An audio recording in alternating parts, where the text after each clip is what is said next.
Mettons, à 16-17 ans, on voit tout de suite qu'elles ont leur vie gâchée parce que tout de suite, elles se marient. Pourquoi? Parce qu'elles attendent un enfant. Alors, après, maintenant, les jeunes de maintenant, ils sont trop volages, je trouve. Boulogne-sur-Mer, c'est une ville étrange parce qu'on y trouve réunies un certain nombre de caractéristiques étonnantes. Il y a la même densité de population au kilomètre carré qu'en Chine.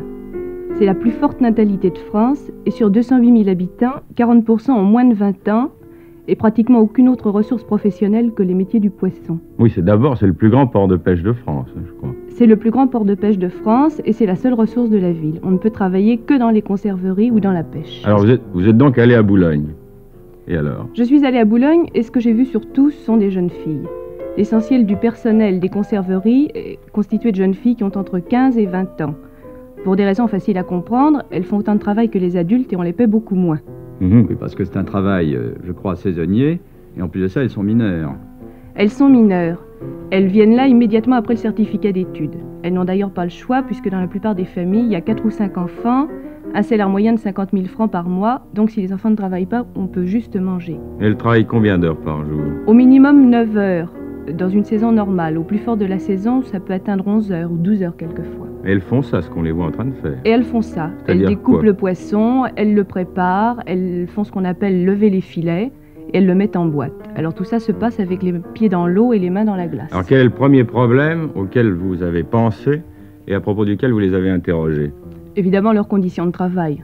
On peut difficilement voir des filles de 15 ans travailler 10 heures par jour, à 90 francs de l'heure. Mais est-ce qu'elles ont conscience de la dureté de ces conditions de travail ou pas? Est-ce qu'elles en sont? Absolument pas. Non. Non seulement elles n'ont pas conscience de la dureté de leurs conditions de travail, mais elles trouvent ça parfaitement normal. Elles ne trouvent ça ni dur, ni ennuyeux.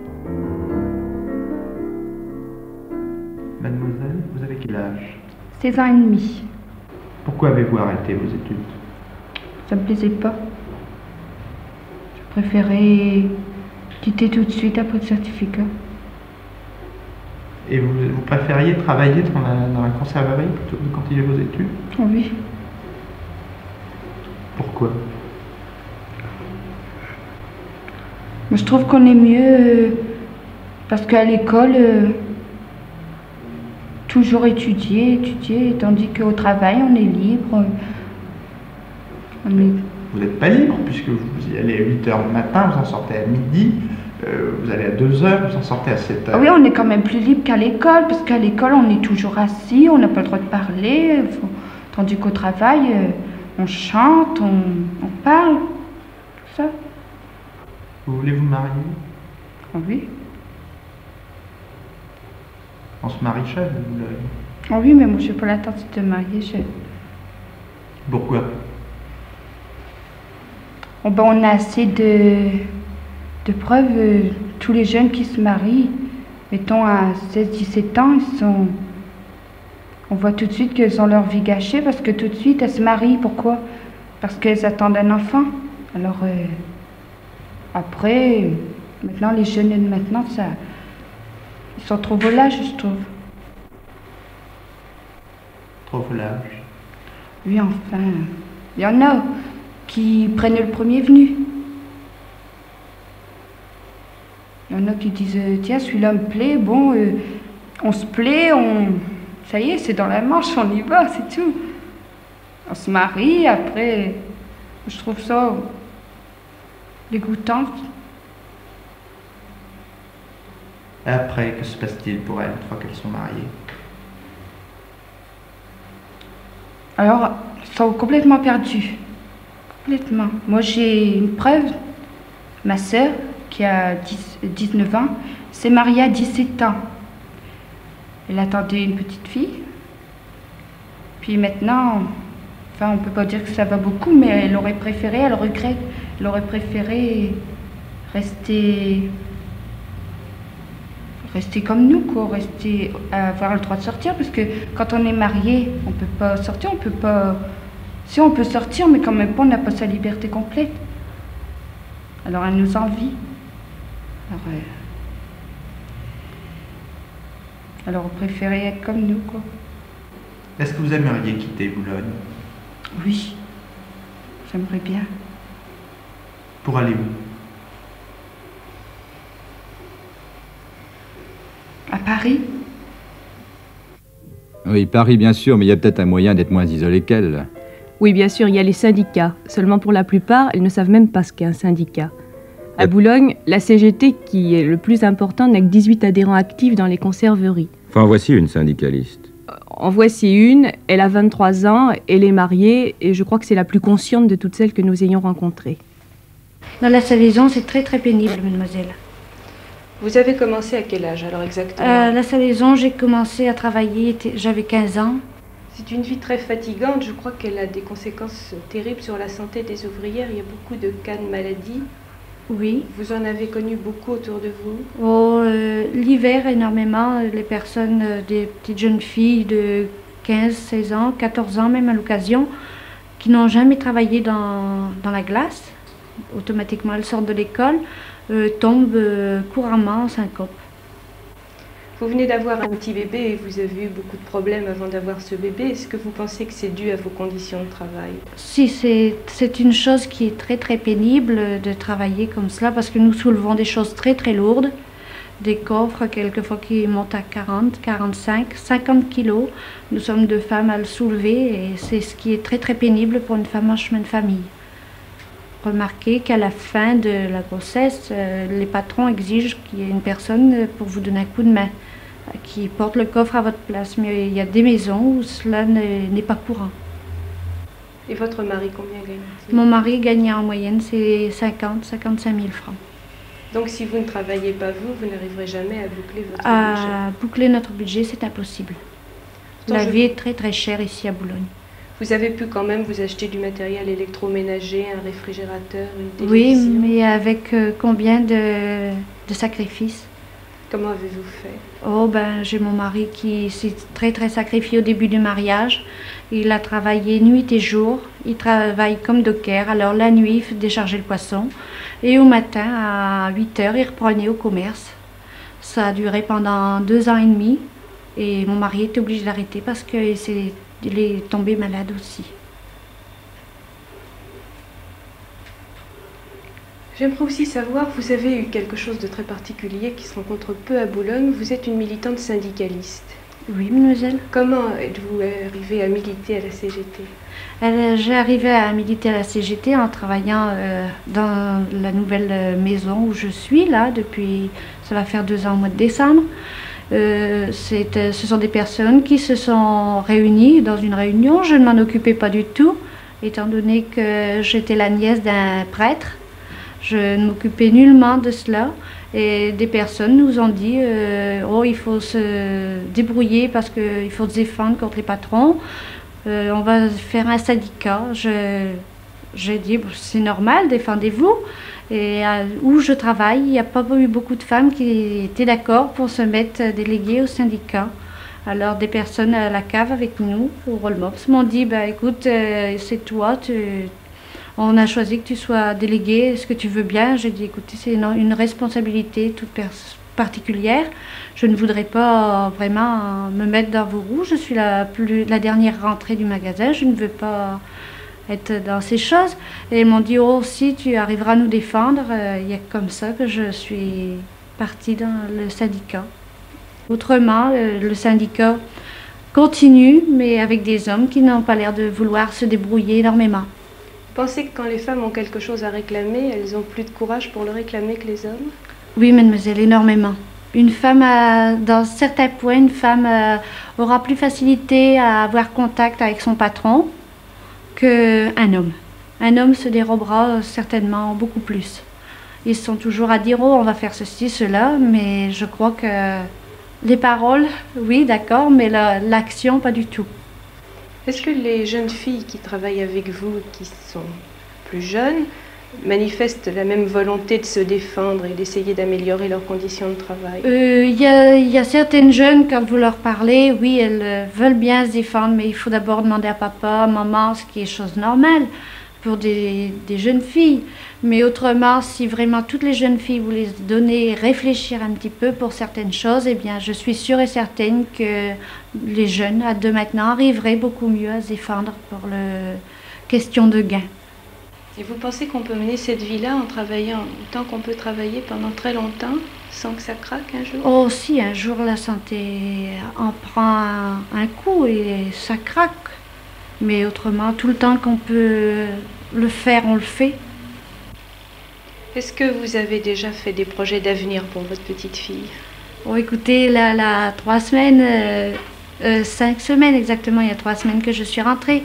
Mon mari en a déjà fait, il veut en faire soit une pianiste ou une accordéoniste pour le moment. Et il espère l'envoyer dans un collège ou autre, suivant nos moyens. Est-ce que vous accepteriez qu'elle mène la vie que vous menez? La vie que je mène, non, mademoiselle, pas du tout. Je préférerais encore me sacrifier jusqu'à ce qu'elle ait 20 ans et qu'elle ait une bonne situation, mais pas mener la vie que nous menons. Évidemment, en quittant Anne-Marie, je suis allée voir les patrons. Monsieur, vous êtes propriétaire et vous dirigez cette conserverie. Combien avez-vous d'employés? Environ une 60aine. Parmi ces employés, quelle est la proportion de jeunes? Environ un tiers. Un tiers. Et plus de garçons que de filles ou le contraire? Ah non, beaucoup de filles. Nous avons environ 18 gamins, 18 jeunes filles plutôt, et un seul jeune homme. Est-ce que c'est un personnel difficile ou agréable pour un patron? C'est un personnel agréable, mais seulement qui demande à être encadré tout le temps. Comment ça? Eh bien, il faut être sur surveillance constante d'une personne beaucoup plus âgée, parce qu'aussitôt qu'elles sont seules, ça discute, ça bavarde, c'est encore un âge où ça joue facilement. Est-ce qu'elle manque beaucoup? Assez facilement, oui. Moi, elle manque assez facilement et sans excuse, souvent sans avertir. Et si elles avaient un travail plus intéressant, est-ce que vous croyez qu'elles le feraient bien? Leur donner, dans l'usine ici, c'est difficile de leur donner un autre travail. Hein. Non, mais d'une façon générale, je veux dire, si elles avaient eu la possibilité au départ de s'intéresser à quelque chose d'autre et d'avoir une profession au lieu d'être manœuvre. C'est difficile à dire, c'est-à-dire qu'ils sont un peu nés là-dedans, leurs mères ont travaillé ici, ou ils ont travaillé dans le poisson, et les enfants viennent automatiquement en loge, je crois. C'est surtout ça. On m'a dit qu'il y avait beaucoup d'histoires un peu ennuyeuses avec les jeunes filles dans les usines et les conserveries, que les mœurs y étaient assez relâchées, que souvent les ouvriers se permettaient... Je ne sais pas la proportion qu'il y a, mais il y a énormément de filles mères. Oui, il y a beaucoup de filles mères, mais... grosse proportion. C'est moins grave que ça ne l'a été. Non. À l'intérieur de l'usine, vous veillez toujours à une certaine rectitude des mœurs. Il faut quand même mettre du poisson en boîte. Et quand elles ont fini de mettre le poisson en boîte, qu'est-ce qu'elles font? Eh bien, elles franchissent le pont et elles se trouvent dans une autre ville. C'est encore Boulogne, mais c'est complètement différent. Il y a des boutiques, il y a des buildings modernes, il y a les cafés chics, les cinémas. J'habitais dans cette partie de la ville, évidemment, et je les voyais passer tous les soirs. Avec les 25 000 francs par mois qu'elles gagnent en moyenne, qu'est-ce qu'elles peuvent acheter? Je m'étais amusée un peu à faire des comparaisons. J'avais pensé qu'avec une semaine de travail, elles peuvent à la rigueur s'acheter une paire de chaussures. Est-ce que c'est une ville chère, Boulogne? C'est un tout petit peu moins cher que Paris, mais c'est une ville où les prix sont normaux. De toute façon, je crois que tout l'argent qu'elles ont, c'est de l'argent qui leur est donné par leur mère. Oui, bien sûr. Elles donnent intégralement leur salaire à leur mère, toujours. Et elles ont environ 200 ou 300 francs d'argent de poche par semaine. Quand est-ce qu'elles peuvent avoir alors une sensation de liberté? Je crois que la sensation de liberté commence à la musique, peut-être aux disques, aux idoles qu'elles écoutent à la radio. Et puis évidemment, chaque semaine, elles ont le bal. Le bal, c'est la chose, je crois, la plus importante de leur vie.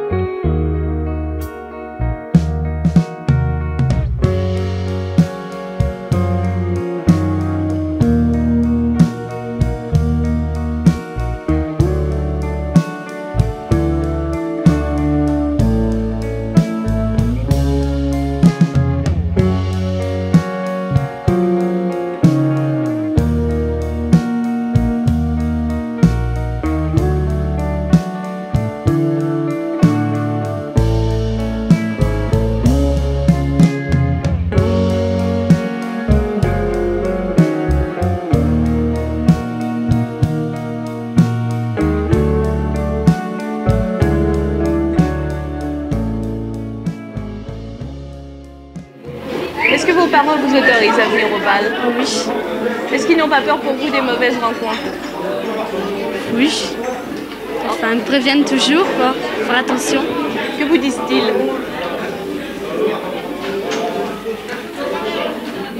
Essayez d'imiter votre mère. Qu'est-ce qu'elle vous dit quand vous venez au bal? Attention parce que, pour tous les mauvais autos, tout ça en route, surtout en revenant, on se fait pas attraper, tout ça, parce que... C'est surtout en revenant du bal que c'est dangereux. Oui, parce que j'ai déjà été attrapée une fois. Alors, ma mère me prévient toujours, pas deux fois. Et en dehors du bal, quelles sont vos distractions à Boulogne? Est-ce que vous allez au cinéma? Non, c'est rare que je vais au cinéma, mais pour un bout de temps, là, au mois de juillet, on allait au Radio Crochet, tout ça, dans tous les radios Crochet, j'allais chanter. Mais au cinéma, non, je n'allais jamais. Ça ne vous intéresse pas? Non. Et les radios Crochet, ça vous intéressait parce que je chantais toujours.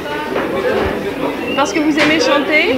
Oui, j'ai chanté dans tous les radios Crochet, là, aux alentours de Boulogne. Est-ce que vous aviez une arrière-pensée? Est-ce que vous vous disiez, en chantant, peut-être quelqu'un peut remarquer que j'ai une jolie voix? Oui. On m'a demandé plusieurs fois d'aller chanter dans les bals.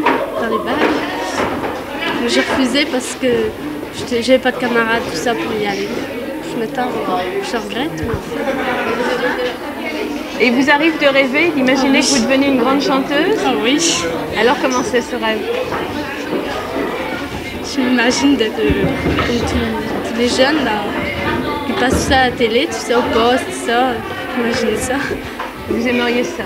Vous n'avez aucune ambition moins grande et oh non plus. Je ne suis pas attirée pour autre chose, je suis attirée après ça, quoi. Alors c'est la conserve ou la chanson? Oui.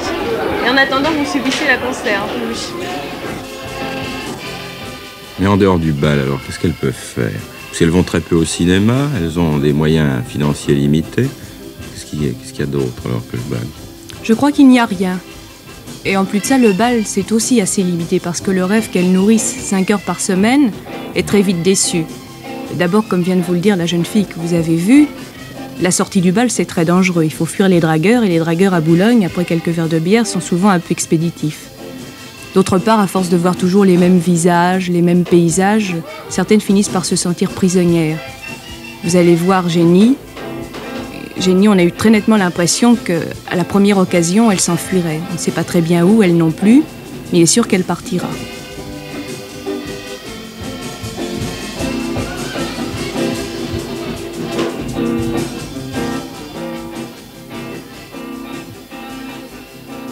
Je sais pas, je voudrais changer un peu de pays, de ville. Parce que, non, franchement, ça fait quand même... j'ai 18 ans, ça fait 18 ans que j'y habite. Est-ce que vous pensez que vous auriez une vie plus agréable ailleurs? Peut-être. Le changement de décor, la vie plus calme, peut-être que ça m'arrangerait mieux. Vous avez l'air d'être très marquée par la ville. Parce que ça me dégoûte. Qu'est-ce qui vous dégoûte dans cette ville? Un peu tout. J'aimerais que vous fassiez un petit effort, là. Les gens que vous croisez dans la rue? Oui, ils sont méchants. Ils sont tous méchants. Pourquoi est-ce que vous parlez de la méchanceté? Vous avez l'air d'avoir une expérience très désagréable. Oui. On a été très méchants avec vous? Ah oui. Dans quelles circonstances? Certaines personnes, surtout sur ma famille à moi. Racontez-moi ça. Comment je vais vous dire ça? On vous a reproché votre conduite? Oui, un peu. Pourquoi? Tout disant que j'étais un peu involte. Qu'est-ce que vous pensez des garçons que vous rencontrez ici? Ils sont bons, ils sont gentils, ils sont moqueurs, surtout. Ça vous déplaît pas? Non. Et quand ils vous plaisent, qu'est-ce qui se passe? De toute façon, j'arrive jamais à rien, alors. Donc c'est... Je sais pas comment je vous dirais ça. À quoi aimeriez-vous arriver avec eux? À vos fiancés? Oh. Un petit peu moins. Oui. J'aime bien les copains, sortir avec des copains. Je n'ai jamais réussi et jusque maintenant, je n'ai jamais... Non. Jamais trouvé? Non. Qui viennent... Vous n'avez jamais trouvé un garçon qui vous plaise vraiment? Non. Vous avez fait des tas d'essais? Plusieurs. Combien? 4. Ouais. Et qu'est-ce qui leur manquait? Bon. Ils sont pas francs. Vous leur faites surtout des reproches d'ordre moral, si je comprends bien. Oui. Vous attendez? Oui. Mais vous feriez bien quelques essais encore. Peut-être pas. Pourquoi? Bon, on se lasse, on se dégoûte. Vous vous sentez déjà un petit peu dégoûté? Oui. Dégoûté comment? C'est toujours la même chose, toujours. C'est rengaine. Et après le bal, qu'est-ce qu'elle retrouve? Eh bien, après le bal, évidemment, elle rentre chez elle avec leurs parents. C'est là où vous êtes allés d'ailleurs, vous les avez accompagnés chez elle. Je les ai accompagnés chez elle, et chez elle, c'est souvent un bidonville. Boulogne a été presque entièrement détruit. On avait construit 4000 baraquements provisoires qui sont évidemment devenus des logements définitifs. Mais il ne faut pas croire que ces baraquements provisoires sont tristes ou sales. C'est très très propre. Les gens mettent des petits rideaux aux fenêtres, il y a des pots de géranium, tout est bien astiqué. C'est une misère dans laquelle elle s'ancre, quoi. C'est une misère dans laquelle on est installé. La famille est installée là, ne songe plus à s'en aller. De toute façon, on ne pourrait pas payer un loyer ailleurs. Et au fond, on n'est pas trop mécontent de vivre là. Annie, qu'est-ce qu'il vous arrive d'imaginer que vous menez une autre vie? Oui, très souvent. Je rêve beaucoup. J'ai beaucoup d'imagination. Alors, je me vois souvent dans une meilleure existence que celle-ci. Très souvent. C'est un peu bête, bien sûr, mais je me vois toujours riche,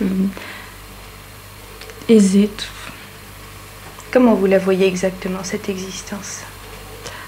Je la vois tout de suite que j'aurais plus besoin de travailler. Puis alors que je pourrais faire ce que je voudrais, quoi. Gâter un peu mes parents, mes frères, mes sœurs, bien sûr.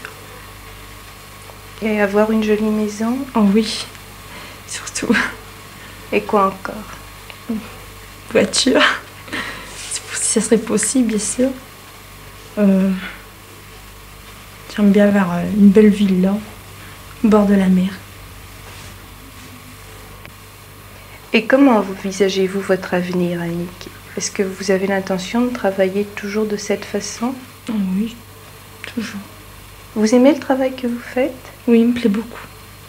Pourtant, vous rêviez d'être professeur de sciences. Oui, mais à la longue, j'y pense plus. Ça vous paraît pas un petit peu triste? Un peu, oui. Et vous n'avez jamais pensé que vous pouviez peut-être vous en sortir d'une autre façon? C'est-à-dire qu'on a toujours l'espoir que ma mère, elle fait le tiercé de gagner. Puis alors, comme je pourrais suivre des études dans un cours spécial à Boulogne, quoi. Mais alors, s'il faudrait s'attacher sur cet espoir-là, je pense pas trop, quoi. Et le mariage? Le mariage, je pense pas trop, non. Je pense... Bon, là, vous trichez un petit peu. Je suis sûre que toutes les jeunes filles pensent plus ou moins au mariage. Quand vous vous imaginez mariée, est-ce que vous vous imaginez mariée avec un monsieur riche ou avec un monsieur qui serait beaucoup moins, un ouvrier? Oui, moi ça me ferait rien de marier avec un ouvrier, mais qui ait des qualités, quoi. Quel genre de qualité? De toute façon, tout de suite je le veux gentil, puis alors pas trop mal, parce que c'est pas que je suis difficile, mais j'aime bien ce qui est beau, quoi. Donc pas trop mal physiquement. Oui, c'est ça. Et quelle vie vous imaginez de mener avec lui? Une vie en rose, quoi, bien sûr. Comme tous les jeunes ménages qui viennent d'être mariés, d'être heureux, de faire ce qu'on veut, quoi. Est-ce que vous avez déjà pensé au problème d'argent que ça poserait si vous étiez mariée? C'est-à-dire qu'avec un peu de bonne volonté, chacun, quand on veut quelque chose, on arrive toujours à son but. Et vous n'avez pas peur, en épousant un ouvrier, même s'il est très beau, d'avoir très vite beaucoup d'enfants et de vous retrouver à 30 ans dans les conditions où votre mère s'est trouvée, c'est-à-dire d'être obligé de les envoyer à leur tour travailler à 15 ans? Oui, un peu. Enfin, moi, je me vois toujours sans gosse, alors. Je pense pas à ça. Non, cette idée ne m'est jamais venue. Enfin, avec des gosses, non. Et si elle vous venait comme ça brusquement, qu'est-ce que vous penseriez? Bah, ça me plairait pas tellement, oui.